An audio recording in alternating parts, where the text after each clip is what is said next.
Hello, నేను మీ CS రావు. ఆంధ్రప్రదేశ్లో 2 MLC స్థానాలకి ఎన్నికలు జరగబోతున్నాయి. ఎమ్మెల్యే కోటాలో ఆ ఎన్నిక ఉండబోతుంది. అయితే దానికి ఎవరు అభ్యర్థులు అనే దాని మీద తెలుగుదేశం పార్టీలో విస్తృతంగా జరుగుతున్నటువంటి ఒక చర్చ. ప్రధానంగా అనేక మంది ఎన్నికల ముందు అభ్యర్థిత్వాన్ని ఆశించారు.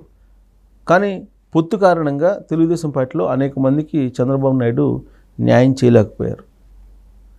వాళ్ళని పిలిచి అప్పట్లో మాట్లాడారు. కొన్ని హామీలు కూడా ఇవ్వడం జరిగింది.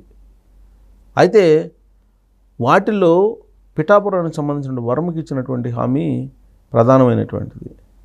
ఎందుకంటే పవన్ సాక్షిగా ఉన్నారు, పవన్ కళ్యాణ్ సాక్షిగా ఉన్నారు కాబట్టి ఖచ్చితంగా పిఠాపురం వర్మకి ఇచ్చినటువంటి హామీ ఫుల్ఫిల్ చేయడానికి చంద్రబాబు నాయుడు ముందుకు వచ్చేటువంటి అవకాశం ఉంది అనేటువంటి ఒక అభిప్రాయం ఇప్పుడు వినిపిస్తుంది పార్టీ వర్గాల్లో. ప్రతి సందర్భంలో కూడా పవన్ కళ్యాణ్ని హక్ చేసుకోవటం, పవన్ కళ్యాణ్ని అప్రిషియేట్ చేయటం, పవన్ కళ్యాణ్కి ప్రాధాన్యత ఇవ్వటం, ఇవన్నీ చేస్తూ ఉన్నారు చంద్రబాబు నాయుడు అనేది మనం చూస్తున్నాం. కాబట్టి పవన్ కళ్యాణ్ గెలుపు కోసం, పవన్ కళ్యాణ్ భారీ మెజారిటీగా గెలవడం కోసం, భారీ మెజారిటీ సాధించడం కోసం పనిచేసినటువంటి వర్మ ఈసారి ఎమ్మెల్సీ రేస్లో ముందున్నారని చెప్పచ్చు. ఆయనకి ఎమ్మెల్సీ వరకే ఇస్తారా, లేదంటే మంత్రి పదవి కూడా ఇస్తారా అనేది కూడా ఇంకొక చర్చ నడుస్తుంది. ఆ రోజు చంద్రబాబు నాయుడు పిలిచి మాట్లాడినప్పుడు మంత్రి పదవి కూడా ఇస్తానని చెప్పి హామీ ఇచ్చారు అనేది ఆయన వర్గీయులు కొంతమంది చెప్తున్నారు. కానీ చంద్రబాబు నాయుడు మంత్రి పదవి ఇస్తారని చెప్పినట్టు ఎక్కడ కూడా న్యూస్ పెద్దగా స్ప్రెడ్ కాలేదు. కానీ న్యాయం చేస్తాను, ఎమ్మెల్సీ ఇస్తారని చెప్పి ఆ రోజున వర్మకి హామీ ఇచ్చారు చంద్రబాబు నాయుడు అని తెలుస్తుంది. ప్లస్ పవన్ కళ్యాణ్ తోటి కలిసి ప్రచారంలో పాల్గొని నిస్వార్థంగా చిత్తశుద్ధితోటి ఆయన పనిచేశారు. ఫలితంగా పవన్ కళ్యాణ్కి భారీ మెజారిటీ కూడా లభించింది. కాబట్టి పవన్ కళ్యాణ్ కూడా వర్మకి ఎమ్మెల్సీ ఇవ్వాలి అనేటువంటి ఒక ప్రతిపాదన తీసుకొస్తారు. ఆయన కూడా తీసుకొచ్చేటువంటి అవకాశం కూడా ఉంది. కాబట్టి వర్మ పక్కాగా ఎమ్మెల్సీ అయ్యేటువంటి అవకాశం ఉందని చెప్పి తెలుస్తుంది. ఇంకొక ఎమ్మెల్సీ ఎవరు, ఆ ఎమ్మెల్సీ ఎవరికి రాబోతుంది అనే దాని మీద ఇప్పుడు చర్చ జరుగుతుంది. రకరకాల పేర్లు వినిపిస్తున్నాయి. తమకు హామీ ఇచ్చారు చంద్రబాబు నాయుడు అంటే తమకు హామీ ఇచ్చాడు అనేటువంటి యాంగిల్లో ఆ రోజున అభ్యర్థిత్వం కోల్పోయినటువంటి వాళ్ళు అభ్యర్థిత్వాన్ని ఆశించినప్పటికీ వాళ్ళకి రాబట్టుకోలేనటువంటి వాళ్ళు ఇప్పుడు ఎమ్మెల్సీ రేసులో తమకు కావాలి అనేటువంటి ఒక ప్రయత్నాలు అయితే చేస్తూ ఉన్నారు. ఎవరు ఎన్ని ప్రయత్నాలు చేసినప్పటికీ కూడా చంద్రబాబు నాయుడు దగ్గర రెండో ఎమ్మెల్సీ ఎవరు అనేది మాత్రం ఉంది. ఆయన ఎవరు అంటే వంగవీటి రాధా. సో వంగవీటి రాధా దాదాపుగా 2019 ఎన్నికల ముందు ఆయన తెలుగుదేశం పార్టీలో జాయిన్ అయ్యారు.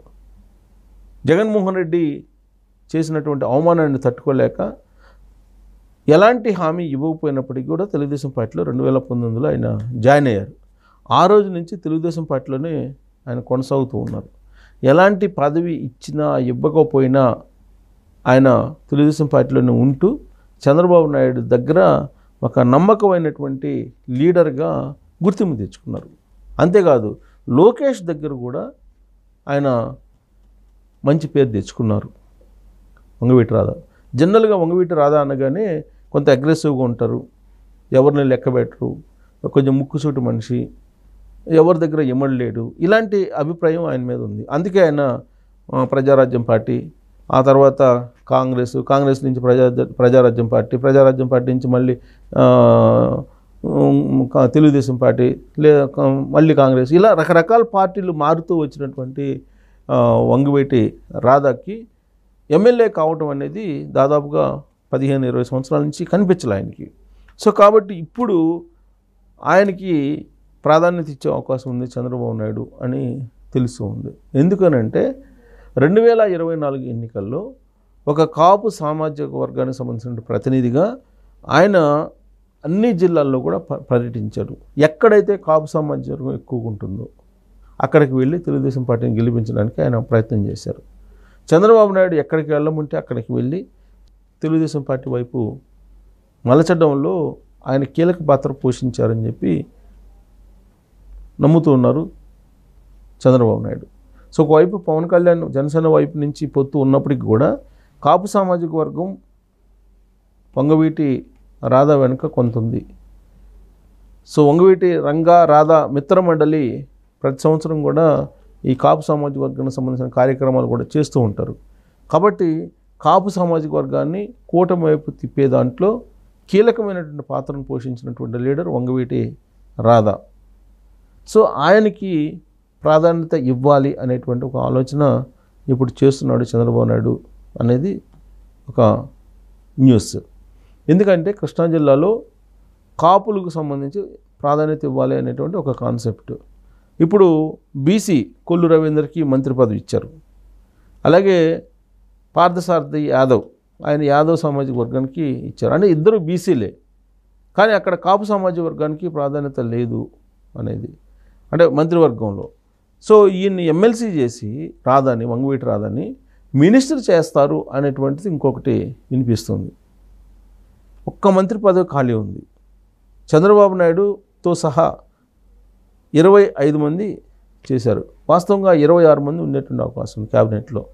ముఖ్యమంత్రి కాకుండా 25 మంది క్యాబినెట్లో ఉండడానికి అవకాశం ఉంది, 175 స్థానాలు కాబట్టి 24 మందే ప్రమాణ స్వీకారం చేశారు. ఇంకొక మంత్రి పదవి ఉంది. ఆ మంత్రి పదవి ఎవరికి ఇస్తారు అనే దాని మీద తీవ్రంగా చర్చ జరుగుతుంది. ఎవరి కోసమో దాన్ని ఖచ్చితంగా చంద్రబాబు నాయుడు అయితే అట్టి పెట్టారు, దాన్ని ఫిలప్ చేయకుండా అనేది మాత్రం స్పష్టత ఉంది. అది ఎవరి కోసం?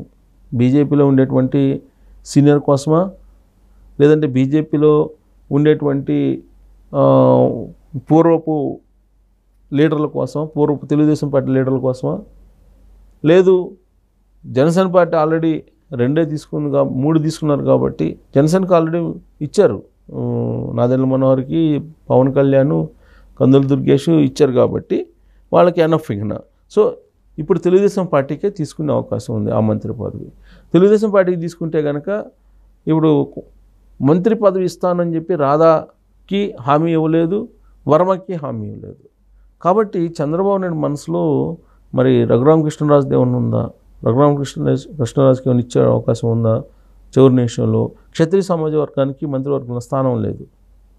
కాబట్టి ఆ కోణం నుంచి ఆలోచించి రఘురామకృష్ణరాజుకి ఏమన్నా మంత్రి పదవి ఇస్తారా? ఒకవేళ మంత్రి పదవి ఇవ్వకపోతే రఘురామకృష్ణరాజు ఏ విధంగా వ్యవహరిస్తారని ఒక టెస్ట్ చేసి ఆయనకి ఏమన్నా ఇచ్చే అవకాశం ఇవ్వడానికి అది అలా హోల్డ్ చేశారా? ఇలాంటివన్నీ కూడా రకరకాలుగా వినిపిస్తూ ఉన్నాయి.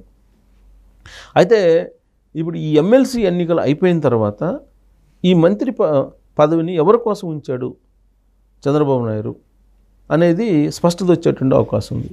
కానీ అప్పటి వరకు మాత్రం చర్చ చాలా విస్తృతంగా జరుగుతుంది. బట్ ఎమ్మెల్సీలు జరిగేటువంటి ఎమ్మెల్సీ ఎన్నికల్లో ఇద్దరు ఎమ్మెల్యే కోటాలో ఉండేటువంటి ఎమ్మెల్సీలు ఇద్దరు మాత్రం, ఒకటి వంగవీటి రాధా, 2 వర్మ అని చెప్పి మాత్రం చెప్పచ్చు. మిగిలినటువంటి వాళ్ళకి ఇప్పట్లో మాత్రం అవకాశం ఉండదు. వాళ్ళిద్దరికి మాత్రం ఉండేటువంటి అవకాశం ఉంది.